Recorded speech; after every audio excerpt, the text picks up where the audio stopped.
우리는 모두 좋은 사람이 되기를 바랍니다. 그런데 사람의 성품은 타고나는 걸까요? 아니면 길러지는 걸까요? 2000년 동안 전해 내려온 동아시아 최고의 교육서. 삼자경은 배움이 없으면 본성도 변해버릴 수 있다고 말합니다. 아이를 키우는 부모라면, 그리고 스스로를 단련하고 싶은 분이라면, 오늘 이 내용을 놓치지 마세요. 그럼 삼자경에서 엄선한 내용을 살펴보겠습니다. 사람이 처음 태어날 때는 성품이 본래 착하다. 사람들의 본성은 서로 비슷하지만 습관에 따라 점점 차이가 생긴다. 만약 제대로 가르치지 않으면 착한 성품이 변할 수도 있다. 가르치는 방법은 마음과 정성을 다하는 것이 중요하다. 맹자의 어머니와 교육의 중요성. 옛날 맹자의 어머니는 좋은 환경을 찾아 이사를 다녔다. 아들이 공부를 게을리하자 직접 짜던 배를 끊어 경각심을 주었다. 두연산의 가르침. 두연산이라는 사람은 훌륭한 교육법이 있었고 5 아들을 잘 가르쳐 모두 훌륭한 인물이 되었다. 아이를 키우기만 하고 가르치지 않으면 그것은 부모의 잘못이다. 교육이 엄격하지 않으면 그것은 스승의 게으름이다.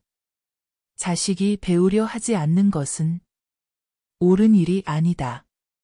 배움의 중요성. 어릴 때 배우지 않으면 늙어서 무엇을 할 수 있겠는가? 옥을 다듬지 않으면 좋은 그릇이 될 수 없듯이 사람도 배우지 않으면 도리를 알지 못한다. 스승과 예의의 중요성. 자식 된 사람이라면 젊을 때 스승과 좋은 친구를 가까이 하고 예의를 익혀야 한다. 효도와 형제 간의 우애. 효자 황향은 9살 때부터 부모님의 잠자리를 따뜻하게 해드렸다. 부모에게 효도하는 것은 자식이 마땅히 해야 할 일이다. 공융은 4살 때부터 좋은 배를 형들에게 양보할 줄 알았다. 형을 공경하고 따르는 것은 어릴 때부터 익혀야 할 덕목이다. 배움의 순서. 먼저 부모에게 효도하고 형제를 공경한 후에 지식을 넓혀야 한다.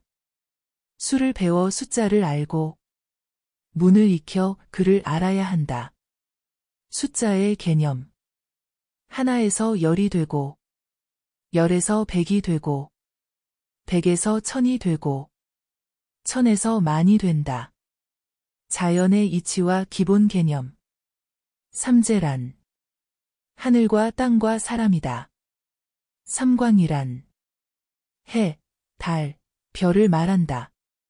삼강이란 임금과 신하는 의로워야 하고 부모와 자식은 친애해야 하며 부부는 서로 조화를 이루어야 한다. 자연의 원리. 봄과 여름이 있고 가을과 겨울이 있다. 이 4계절은 끝없이 순환한다. 남과 북이 있고 서와 동이 있다. 이 4방향은 중앙과 서로 연결된다. 자연과 사회의 조화. 불과 물이 있고 나무, 쇠, 흙이 있다. 이 5가지는 자연의 이치를 따르는 것이다. 시간과 방위의 개념. 십간이란 갑에서 개까지를 말하고 십이지는 자에서 해까지를 의미한다.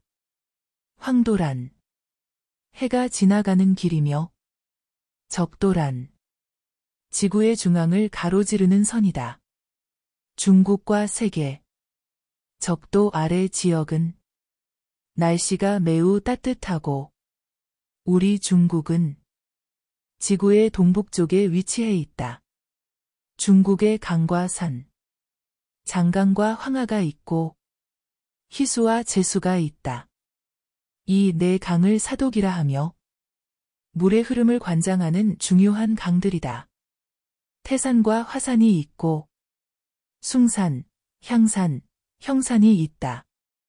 이 5산을 오악이라 하며 중국에서 중요한 산들이다. 사회의 4가지 직업. 선비와 농민이 있고 장인과 상인이 있다. 이 4가지 직업을 삼인이라 하며 국가를 지탱하는 중요한 존재들이다. 사람이 지켜야 할 도리, 인과 의가 있고 예, 지, 신이 있다. 이 5가지를 오상이라 하며 어지럽혀서는 안 된다. 자연 속 생명. 땅에서 자라는 것에는 풀과 나무가 있고 이것들을 식물이라 하며 물과 땅에 두루 퍼져 있다. 벌레와 물고기가 있고 새와 짐승이 있다. 이것들을 동물이라 하며 하늘을 날거나 땅을 달릴 수 있다. 지금까지 삼자경에서 발췌한 문장들을 알아봤습니다. 2000년 동안 전해 내려온 동아시아 최고의 교육서. 어떠셨나요?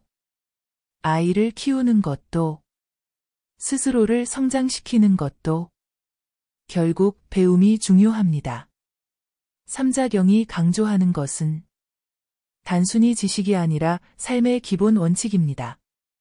지금부터라도 스스로 배우고 또 가르치는 사람이 되어야 하지 않을까요?